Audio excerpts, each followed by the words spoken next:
नमस्कार. इयत्ता 10वी बोर्ड परीक्षेला सामोऱ्या जाणाऱ्या सर्व विद्यार्थिनींना माझ्याकडून हार्दिक शुभेच्छा. 10वीची शालांत परीक्षा ही आयुष्यातील महत्त्वाची परीक्षा. 10वीच्या कृतीपत्रिकांच्या अद्ययावत आराखड्यानुसार तुम्ही बोर्डाच्या परीक्षेच्या अभ्यासाला सुरुवात केली असेल. शैक्षणिक वर्ष 2021-22 बोर्डाने वगळलेला अभ्यासक्रम लक्षात घेऊन अभ्यास करणं महत्त्वाचं आहे.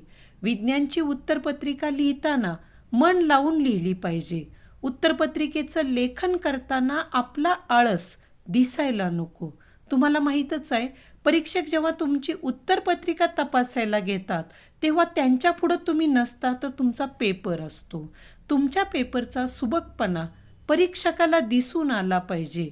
म्हणजे तुमच्या उत्तरपत्रिका लेखनावर ते प्रभावित झाले पाहिजेत. आपण नियमित अभ्यास करतो. अभ्यासाकरता 10वीत तुम्ही खूप वेळ दिलेला असतो, पण अपेक्षित गुण मिळत नाहीत किंवा पैकीच्या पैकी गुण मिळत नाहीत. याचं मुख्य कारण म्हणजे पेपर लिहिताना पेपर योग्य पद्धतीनं कसा लिहावा हे आजच्या व्याख्यानामध्ये आपण पाहणार आहोत. परीक्षा हॉलमध्ये आपण बसतो त्या विषयाचा पेपर एकूण वर्षभराच्या अभ्यासानंतर फार सुंदर लिहिण्याचा प्रयत्न करतो. आपल्याला पैकीच्या पैकी गुण मिळाले पाहिजेत. विज्ञानच्या बाबतीत 40 पैकी 40, 100 पैकी 100 गुण मिळाले तर निश्चितच आनंद होतो. जर विज्ञान आणि गणित यामध्ये पैकीच्या पैकी गुण मिळाले तर विजय साजरा करण्याची संधी मिळते. उत्तरपत्रिका लेखनासाठी वापरायचे साहित्य: निळा पेन, बॉलपेन, शाई पेन. वर्षभरातील वापरात असलेला पेन वापरायचा. बहुतेक जण नवीन पेन वापरतात आणि त्यामुळं अक्षरलेखन नीट येत नाही. जे आपण पेन वापरतो त्याची एक्स्ट्रा जोडी वापरायची. म्हणजे एखादा पेन बंद पडला, खराब झाला तर त्याच कंपनीचा पेन वापरायचा. पेन्सिल, पट्टी हे सर्व साहित्य कंपास पेटीमध्ये हवं. लाल, हिरवा पेन याचा वापर करणं टाळायचं. त्याचबरोबर रंगीबेरंगी स्केच पेन जे आहेत त्याचा देखील वापर टाळायचा. पर्यवेक्षकाने आपल्याला उत्तरपत्रिका दिली तर ती चेक करून बघायची. म्हणजे कुठं पान फाटलंय का, दुमडलंय का, पान लूज तर नाही ना. आणि त्यानंतर सुरुवातीच्या पानावरील माहिती व्यवस्थित पूर्ण करायची. परीक्षा क्रमांक, अंकी आणि अक्षरी हा टाकत असताना रिसीटवरती जो क्रमांक दिलेला आहे तीच माहिती त्याच्यामध्ये भरायची. आणि प्रश्नपत्रिका आपल्याला दिल्यानंतर त्या प्रश्नपत्रिकेचं वाचन व्यवस्थित करायचं. वाचनामुळं आपल्याला पेपर लिहावयास मदत होते. त्या प्रश्नपत्रिकेवरती सूचना ज्या दिलेल्या असतात त्या 1 ते 6 ह्या समजावून घ्यायच्या. विज्ञान विषयाच्या उत्तरपत्रिकेचं लेखन करत असताना प्रश्न पहिला अ यामध्ये प्रत्येकी 1 गुणाचे 5 बहुपर्यायी प्रश्न असतील. हे प्रश्न पाठ्यपुस्तकावर आधारित असतात. प्रश्न पहिला ब मध्ये प्रत्येकी 1 गुणाचे 5 वस्तुनिष्ठ प्रश्न असतील. यामध्ये वेगळा शब्द ओळखा, सहसंबंध, जोड्या, चूक की बरोबर, नावे, रेणुसूत्रे अशा प्रकारचे प्रश्न विचारतात. प्रश्न पहिला पूर्ण झाला की डबल अंडरलाईन करायची. बहुपर्यायी प्रश्नाचं उत्तर लिहिताना सूचना नीट पाहायच्या. अंकासमोर पर्यायाचं वर्णाक्षर लिहायचं असतं. खाडाखोड करायची नाही आणि खोडलेलं जे उत्तर असतं ते गृहीत धरत नाहीत. काही विद्यार्थी पर्यायाऐवजी उत्तर लिहितात. असं झालं तर गुणदान होत नाही आणि 0 गुण मिळतात. पहिल्याच प्रयत्नाला गुणदान केलं जातं. उत्तरलेखन पर्याय लिहून पूर्ण वाक्यात लिहायचा. गाळलेल्या जागा, पर्यायाचं वर्णाक्षर, उत्तर लिहून पूर्ण लिहायचं. वाक्यात उत्तरं लिहा किंवा कोणत्याही खानाखुणा सूचना परीक्षकांना करायच्या नाहीत. पहिल्या प्रश्नाचं लेखन व्यवस्थित केलं की तुमचं इम्प्रेशन चांगलं पडतं. असं म्हणतात, first impression is last impression. हा जर प्रश्न तुम्ही काळजीपूर्वक लिहिला तर तुमचा चांगला प्रभाव पडतो. प्रश्न दुसरा अ, शास्त्रीय कारणे लिहा. 3 पैकी 2. जे चांगले 2 येतात त्यातलेच कोणतेही 2 सोडवायचे. प्रश्न दुसरा ब, प्रत्येकी 2 गुणांचे 5 उपप्रश्न असतात. त्यातील कोणतेही 3 प्रश्नांची उत्तरं लिहिणं या ठिकाणी अपेक्षित असतं. उत्तरपत्रिकेमध्ये प्रश्न क्रमांक अचूक लिहिणं, प्रश्न क्रमांक नसेल तर प्रॉब्लेम निर्माण होण्याची शक्यता असते. शास्त्रीय कारणांचा प्रश्न सोडवत असताना 1, 2 असे अंक टाकून लिहायचे. पहिला मुद्दा लिहिला की त्याच्याबरोबर खाली दुसरा मुद्दा लिहायचा. महत्त्वाचे जे मुद्दे असतात ते पेन्सिलच्या साह्याने अधोरेखित करायचे. विज्ञानविषयक उदाहरणांचा जो प्रश्न असतो तो सोडवत असताना देखील सुरुवातीला दिलेली माहिती लिहायची म्हणजे अर्धा गुण मिळतो. त्यानंतर सूत्र लिहायचं म्हणजे अर्धा गुण मिळतो. सूत्रामध्ये योग्य त्या किमती भरायच्या म्हणजे अर्धा गुण मिळतो आणि त्यानंतर उत्तर लिहायचं. उत्तर साधारणपणे अधोरेखित करा किंवा चौकट लिहा, त्याला एकक द्या म्हणजे याच्यामध्ये आपल्याला अर्धा गुण मिळतो.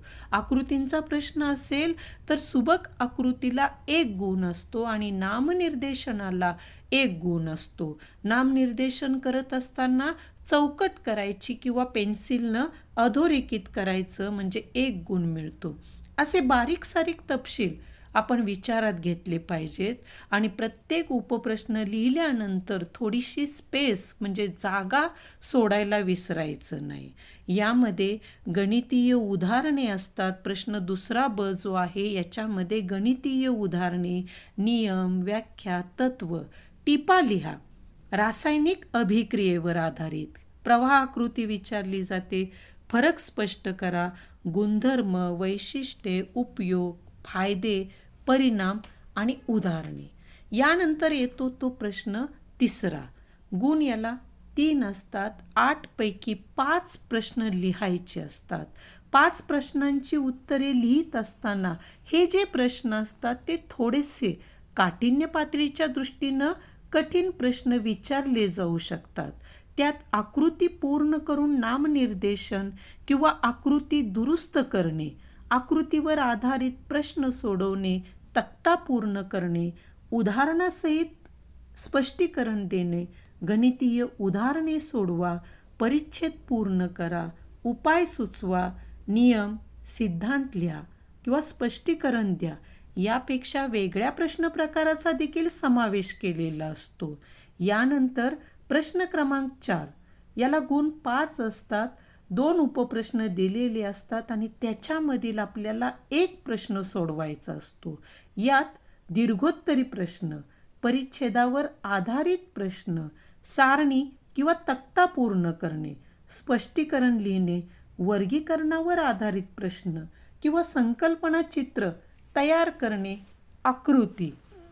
विज्ञान विषयामध्ये जास्तीत जास्त गुण मिळवायचे असतील तर नियमित अभ्यास करणं आवश्यक असतं. नियोजित वेळेमध्ये कृतीपत्रिका सोडवणं गरजेचं असतं. 2 तासाचे उत्तरपत्रिका सोडवण्याचे नियोजन करायचे. पहिली 5 मिनिटं कृतीपत्रिका वाचन करायचं. प्रश्न पहिला अ व ब प्रत्येकी 1 गुणाचे 10 प्रश्न असतात. याला प्रत्येकी 20 मिनिटं द्यायची. प्रश्न दुसरा अ व ब प्रत्येकी 2 गुणांचे 5 प्रश्न असतात. याला 25 मिनिटं वेळ द्यायचा.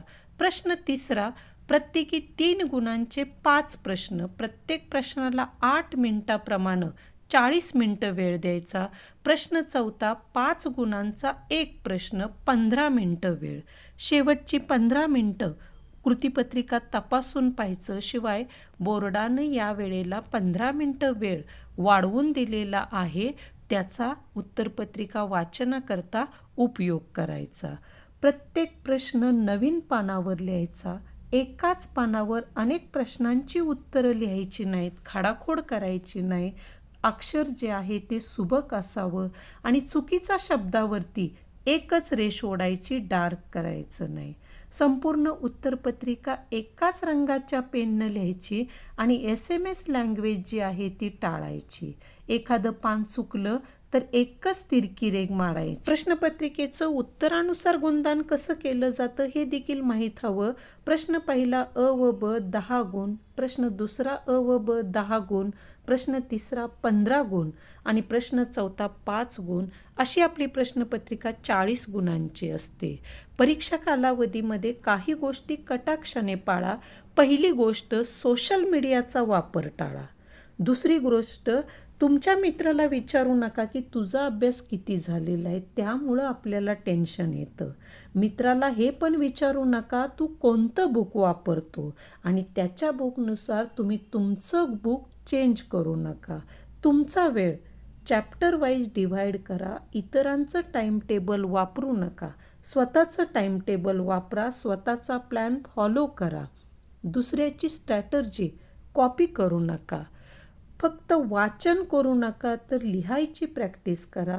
बाहेरचे कोणतेही खाद्यपदार्थ खाऊ नका. 6 तासाच्या पेक्षा जास्त काळ झोप घेऊ नका. स्वतःला हर्ट करू नका. घरीच राहा. कॉन्फिडन्स ठेवा. स्वतःवर विश्वास ठेवा. काही बेसिक गोष्टी या पाळल्या की विज्ञानचा पेपर तुम्हाला खूप चांगला जाणार आहे बघा. पाठ्यपुस्तकात जी सोडवलेली उदाहरणं असतात त्याचा सराव करा. पाठ्यपुस्तकाच्या बाहेरचं काहीही विचारलं जात नाही. पाठ्यपुस्तकाचं जास्तीत जास्त वाचन करा.